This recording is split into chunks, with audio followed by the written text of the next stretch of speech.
Today's New American Standard Bible reading is Esther chapters 1, 2, 3, and Acts chapter 5, verses 1 through 16. Esther chapter 1.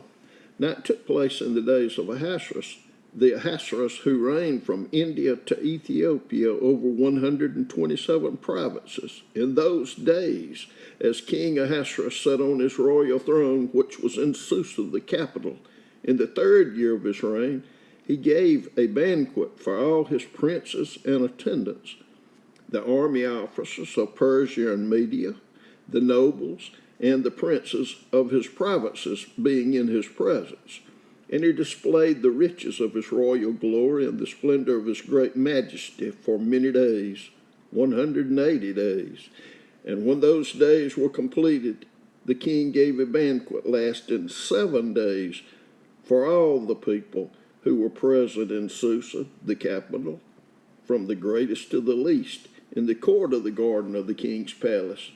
There were hangings of white and violet linen held by cords of fine purple linen on silver rings and marble columns, and couches of gold and silver on a mosaic pavement of porphyry, marble, mother of pearl, and precious stones. Drinks were served in golden vessels of various kinds, and the royal wine was plentiful according to the king's bounty. And the drinking was done according to the law. There was no compulsion, for so the king had given orders to each official of his household that he should do according to the desires of each person. Queen Vashti also gave a banquet for the women in the palace, which belonged to King Ahasuerus. On the 7th day, when the heart of the king was merry with wine, he commanded Mehuman, Biztha, Harbona, Bigtha, Abagtha, Zethar, and Carcas, the 7 eunuchs who served in the presence of King Ahasuerus, to bring Queen Vashti before the king with a royal crown, in order to display her beauty to the people and the princes, for she was beautiful. But Queen Vashti refused to come at the king's command delivered by the eunuchs. Then the king became very angry, and his wrath burned within him. Then the king said to the wise men who understood the times, for it was the custom of the king, so to speak, before all who knew law and justice and were close to him: Karshena, Shethar, Admathai, Tarshish, Meres, Barsena, and Memucan, the 7 princes of Persia and Media, who had access to the king's presence and sat in the first place in the kingdom. According to the law, what is to be done with Queen Vashti, because she did not obey the command of King Ahasuerus delivered by the eunuchs? And in the presence of the king and the princes, Memucan said, Queen Vashti has wronged not only the king, but also all the princes and all the people who are in all the provinces of King Ahasuerus. For the queen's conduct will become known to all the women, causing them to look with contempt on their husbands by saying, King Ahasuerus commanded Queen Vashti to be brought into his presence, but she did not come. And this day the ladies of Persia and Media, who have heard of the queen's conduct, will speak in the same way to all the king's princes, and there will be plenty of contempt and anger. If it pleases the king, let a royal edict be issued by him, and let it be written in the laws of Persia and Media, so that it cannot be repealed, that Vashti should come no more into the presence of King Ahasuerus. And let the king give her royal position to another who is more worthy than she. And when the king's edict, which he shall make, is heard throughout all his kingdom, great as it is, then all women will give honor to their husbands, great and small. And this word pleased the king and the princes, and the king did as Memucan proposed. So he sent letters to all the king's provinces, to each province according to its script, and to every people according to their language, that every man should be the master in his own house, and the one who speaks in the language of his own people. Esther Chapter 2. After these things, when the anger of King Ahasuerus had subsided, he remembered Vashti and what she had done and what had been decreed against her. Then the king's attendants, who served him, said, "Let beautiful young virgins be sought for the king, and let the king appoint overseers in all the provinces of his kingdom, so that they may gather every beautiful young virgin to Susa the capital, to the harem, into the custody of Hegai, the king's eunuch, who was in charge of the women, and let their cosmetics be given them. Then let the young lady who pleases the king be queen in place of Vashti."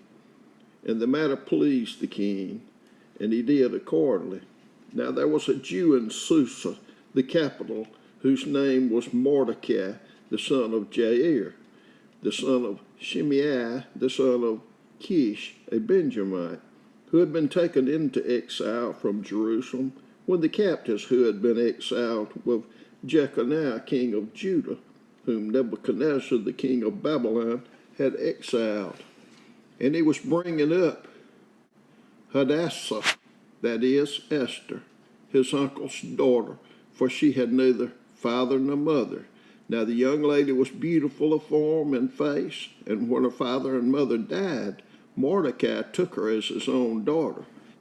So it came about, when the command and decree of the king were heard, and many young ladies were gathered to Susa the capital, into the custody of Hegai, that Esther was taken to the king's palace, into the custody of Hegai, who was in charge of the women. Now the young lady pleased him and found favor with him, so he quickly provided her with cosmetics and food, gave her 7 choice maids from the king's palace, and transferred her and her maids to the best place in the harem. Esther did not make known her people or her kindred, for Mordecai had instructed her that she should not make them known. And every day Mordecai walked back and forth in front of the court of the harem to learn how Esther was and how she fared. Now when the turn of each young lady came to go in to King Ahasuerus, after the end of her 12 months under the regulations for the women, for the days of their beautification were completed as follows: 6 months with oil of myrrh, and 6 months with spices and the cosmetics for women. The young lady would go in to the king in this way. Anything that she desired was given her to take with her from the harem to the king's palace. In the evening she would go in, and in the morning she would return to the second harem, to the custody of Sheashgaz, the king's eunuch, who was in charge of the concubines. She would not again go in to the king unless the king delighted in her, and she was summoned by name. Now when the turn of Esther, the daughter of Abihail, the uncle of Mordecai, who had taken her as his daughter, came to go in to the king, she did not request anything except that Hegai, the king's eunuch, who was in charge of the women, advised, and Esther found favor in the eyes of all who saw her. So Esther was taken to King Ahasuerus to his royal palace in the 10th month, which is the month Tebeth, in the 7th year of his reign.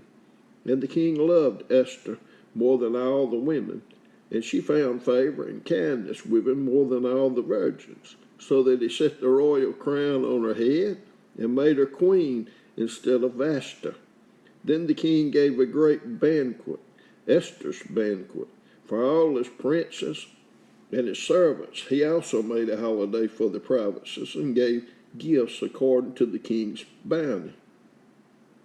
And when the virgins were gathered together the second time, then Mordecai was sitting at the king's gate. Esther had not yet made known her kindred or her people, even as Mordecai had commanded her.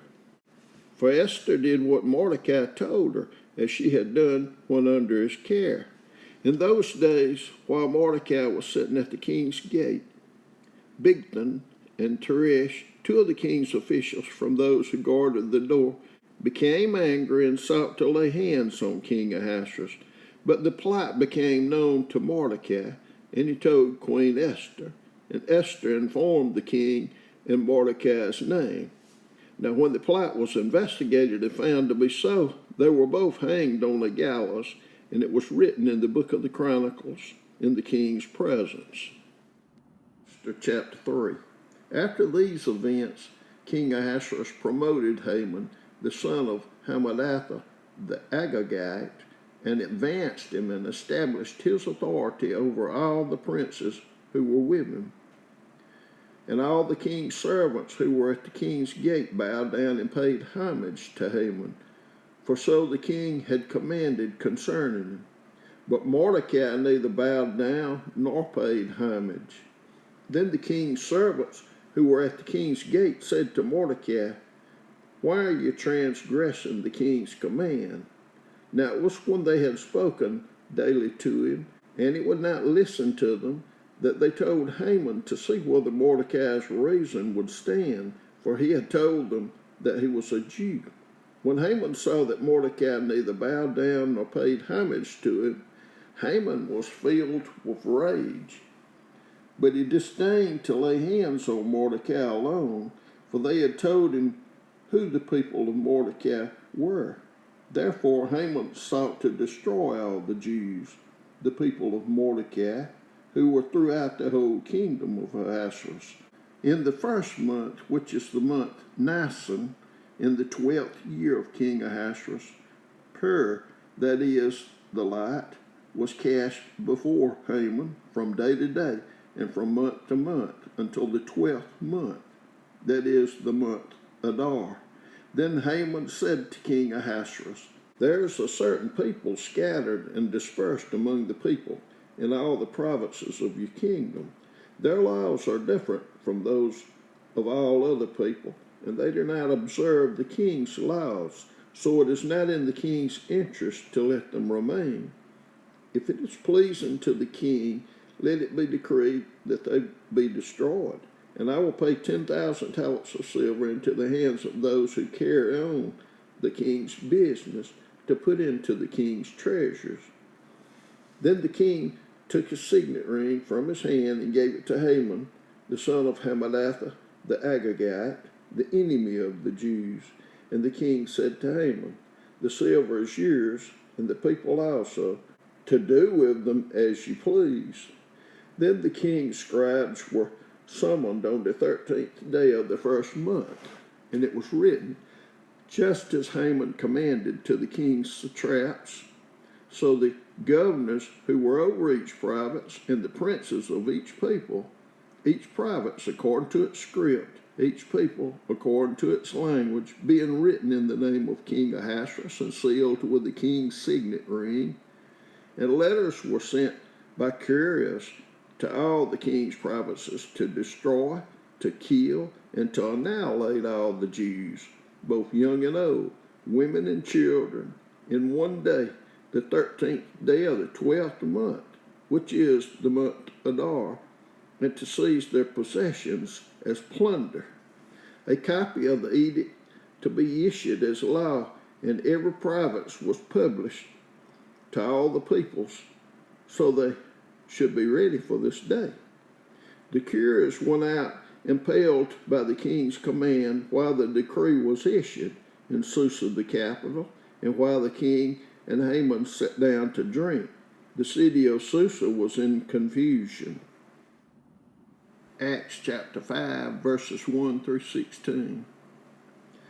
But a certain man named Ananias, with his wife Sapphira, sold a piece of property and kept back some of the price for himself, with his wife's full knowledge, and bringing a portion of it, he laid it at the apostles' feet.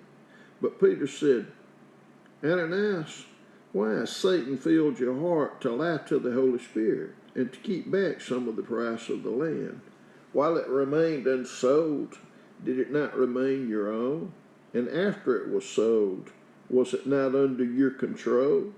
Why is it that you have conceived this deed in your heart? You have not lied to men, but to God. And as he heard these words, Ananias fell down and breathed his last. And great fear came upon all who heard of it. And the young men arose and covered him up, and after carrying him out, they buried him. Now there elapsed an interval of about 3 hours, and his wife came in, not knowing what had happened. And Peter responded to her, "Tell me whether you sold the land for such and such a price." And she said, "Yes, that was the price." Then Peter said to her, "Why is it that you have agreed together to put the Spirit of the Lord to the test? Behold, the feet of those who have buried your husband are at the door, and they shall carry you out as well." And she immediately fell at his feet and breathed her last. And the young men came in and found her dead, and they carried her out and buried her beside her husband. And great fear came upon the whole church and upon all who heard of these things.